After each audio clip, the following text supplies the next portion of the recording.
Assalamualaikum warahmatullahi wabarakatuh. Perkenalkan, nama saya Muhammad Aryaza Alarif dari SD Pelita Hati Islamic School. Dalam kesempatan final OSK kali ini, saya memiliki proyek yang diberi judul Pengetahuan Ibu Balita di Lingkunganku tentang penyebab stunting. Proyek ini dikerjakan sesuai dengan prinsip A. Amati, B. Bertanya, C. Cari fakta, D. Diskusi dengan tim, dan E. Evaluasi. Sebelum pembahasan lebih lanjut, saya akan menjelaskan terlebih dahulu pengertian dari stunting. Menurut informasi dari situs Kementerian Kesehatan RI, stunting adalah gangguan pertumbuhan pada anak dan memiliki dampak terhadap kesehatan mereka.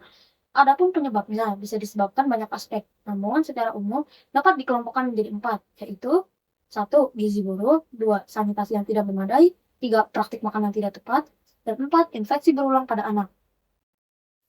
Sekarang kita mulai dengan tahap A, amati. Berdasarkan data pada tahun 2023, ternyata angka stunting di Indonesia hanya turun 0,1% dibanding 2022. Meski telah menelan dana APBN rata-rata 45 triliun rupiah setiap tahunnya.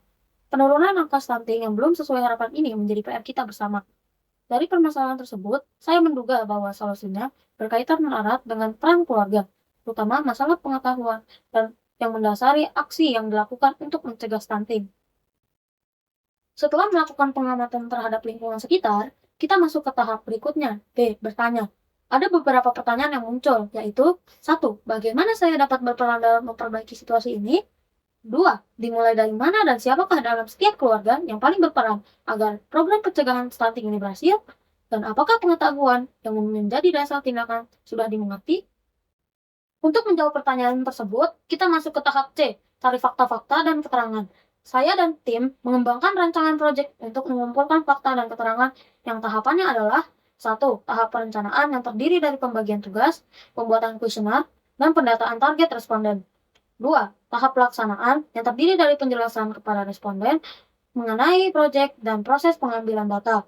3. Evaluasi yang terdiri dari pengolahan data, diskusi, pembuatan laporan, dan persiapan aksi nyata.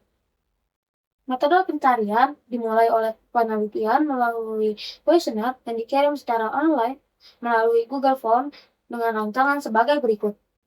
Penelitian ini dilaksanakan oleh tim yang terdiri dari peserta, kolaborator, dan pendamping dengan jadwal sebagai berikut. Hasil yang didapat dari penelitian sebagai berikut.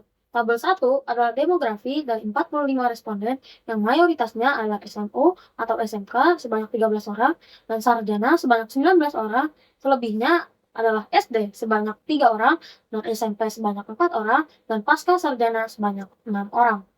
Diikuti oleh tabel 4 yang berisi informasi pokok yang mau kita ketahui dengan hasil yaitu 99% jawaban benar untuk aspek gizi buruk dan praktik makan yang tidak tepat. Sedangkan untuk aspek sanitasi yang tidak memadai dan infeksi berulang pada anak adalah masing-masing 95%.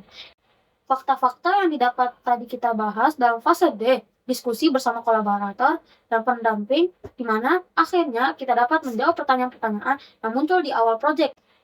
Kesimpulan yang bisa kita dapat dari proyek ini adalah kita bisa berperan sesuai kemampuan kita masing-masing pada komunitas sekitar tempat tinggal kita, contohnya dengan peduli terhadap kebersihan lingkungan, serta berbagi bingkisan yang bergizi baik kepada sesama. Terakhir, kita tutup proyek ini dengan tahap E, evaluasi, untuk menyempurnakan proyek ini dan manfaatnya bagi lingkungan. Demikian proyek sederhana kami, mudah-mudahan membawa manfaat bagi kita semua. Assalamualaikum warahmatullahi wabarakatuh.